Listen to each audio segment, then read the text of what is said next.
صبح بخیر. صبح بخیر. شناختین؟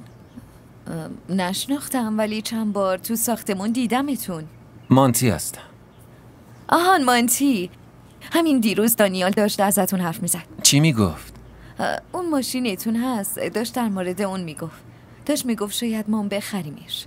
آها، حرفایی که در مورد شما زدم و گفت؟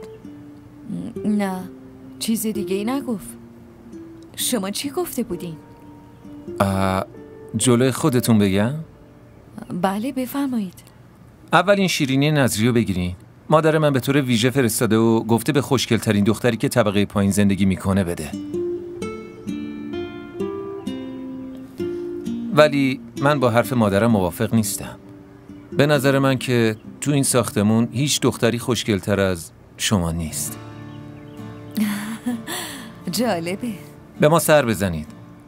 برای خرید ماشین حتما تشریف بیارید. حتما. برای نظری ممنون. فعلا با اجازه.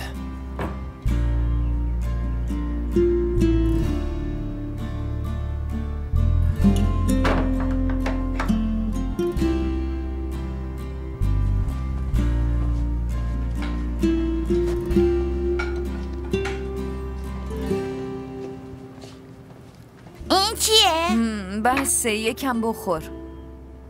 زود باش.